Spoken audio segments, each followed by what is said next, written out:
What's going on YouTube? It's your boy JHovaaa coming at you with another commentary on YOLO people. Today we got a special guest with me. Introduce yourself. Ani. Okay, we have a Modern Warfare 3 gameplay with an MSR, another sniping gameplay. We're playing Drop Zone, I believe, on mission. So this is another video brought to you by TGN, with TGN, sponsored by TGN. So be sure to check out the links in the description and you'll be informed about TGN and its happenings, know about keep in the know. Subscribe if you haven't already, and if you do enjoy this video, don't forget to drop a like. Comments are always appreciated, and favorites, why not? So, what would you like to talk about today? Anything, I don't mind. Alright, so right now we're watching the playoff game, the New York Knicks and the Miami Heat. So, what's your take on the game so far? On the game so far? I think the Heat have a really good chance of winning. They have LeBron James, Chris Bosh, Dwayne Wade. They're all playing great. So we'll see what happens. That is true. The Knicks have lost their coach Mike D'Antoni and Mike Woodson, who formerly coached the Atlanta Hawks. Oh, my voice. The Atlanta Hawks has taken over the New York Knicks, and he's done quite a good job handling Carmelo Anthony and his minutes. But then Amari Stoudemire went down for Game 3, and Jeremy Lin's been out for the last month and a half. Is that true? Yeah, that's true. So, in that case, I mean, they got to take care of Chris Bosh, Dwayne Wade, and LeBron James. So, how do you think they're doing on that end, in terms of guarding the big three? I think Mike Woodson's a great defensive coach, even back in Atlanta. You know, he coached Josh Smith, Al Horford, all these guys. So, he knows how to play defense. And when he loses Shumpert, Lin, and even when he lost Amari for a game, you know, it's going to be hard.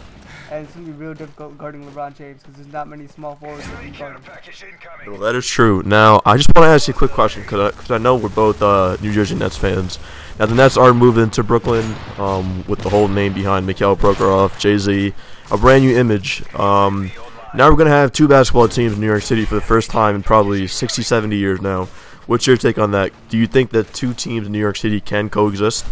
Oh yeah, they could definitely coexist, but there's always going to be a rivalry, you know, even with the Nets there was always a rivalry, and now with Brooklyn you have a new center, it's an amazing arena, and you've got, as long as they keep Darren Williams and they have more superstars come in, let's say Dwight comes, it's going to be great. So the word on the street is that Jason Kidd wants to back up Darren Williams. What's your take on that? That's amazing, you know, he had an amazing career as a Net. He's Mr. Triple-Double. He had 109 triple-doubles in his career or something. His jersey's eventually going to be retired. You see his career end in a place where it bloomed. You know, that's just amazing. Well, I do agree, but I don't know if you still remember or not, but pretty sure back in 06, when he asked for the trade, he stopped playing his heart out for the Nets. He claimed that he had a migraine, and he sat out for 3 games, and he forced his way out of New Jersey. Do you think he'll be welcomed back with open arms despite the way he left? I think people are always going to look back at the way he left, but at the end of the day, you see what he's brought to the organization. He pretty much created the organization. He's definitely the best Nets player in history. And just pretty much what he's done, 2 final trips, it's just remarkable. I agree. Now, when I say New York, what's the first town or what do you call the first city that comes to mind? You always think of New York City. I mean, Brooklyn's going to be second, but unless they can make a big difference, it's always going to be New York City. Exactly. Manhattan is basically what New York is known for. So when you have the New York Knicks, you're never. I mean, the Brooklyn fans, the Brooklynites are always going to follow the people at home. But however, the New York Knicks, as of now, are the face of New York, and I'm interested to see how the next coming years, if the Nets can overtake the New York Knicks for the image of New York City, and I really hope that happens. So, what are you looking forward to? You know, it's all about winning at the end of the day. So as long as the Nets win, or if they keep winning, you know, they'll eventually take over that East. And we're hoping for a winning team. The last couple of years we haven't made it to the playoffs, but you know, Brooklyn's a new start, and we'll see what happens. I agree. So free agency's coming up, NBA draft coming up. We have our pick. You know, when we got Gerald Wallace in that trade, supposing that we don't have a top 3 pick and we got to get rid of that pick, we got to give it to Portland. But supposing we do get a top 3 pick, either position 1, 2, or 3, who do you see the Nets taking? If we get 1, it's obvious Anthony Davis. But 2, you would think of Michael Kidd-Gilchrist, or 3, maybe Harrison Barnes or Thomas Robinson.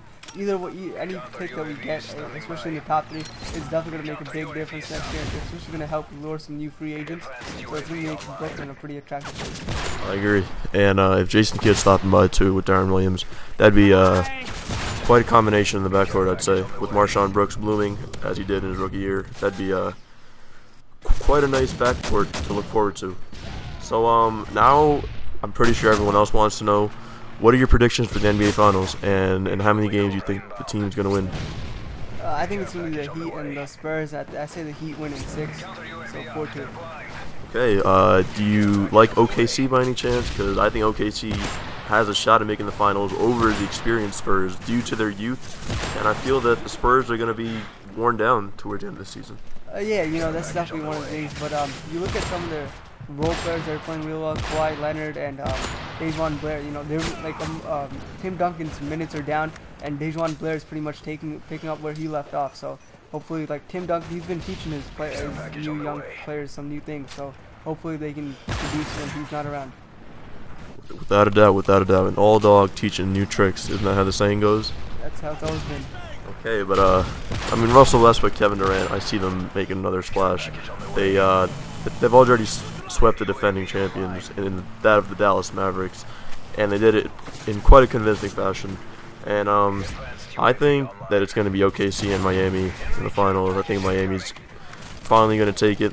It's going to be really close. I think it's probably going to go to game 6 or 7, but it's about time LeBron gets his ring and he stops getting all the crap that he doesn't really deserve, but his public image is kind of tarnished. Do you agree? Or yeah, that's definitely true. That's definitely true. And this is his way of, pretty much making a comeback. I agree. So thank you guys for watching. This has been JHovaaa with my boy Ani here. We're coming at you with dual commentary. So until next time, guys, this has been the YOLO. This has been the YOLO show. YOLO people, YOLO gun gaming. You know how it goes. So if you enjoyed this commentary, feel free to drop a like. Comments don't hurt, and favorites are always welcome. So until next time, guys, this is your boy JHovaaa signing out. Peace. This video is part of the WAY movement, a career path in video sponsored by TGN. To learn more, visit tgn.tv.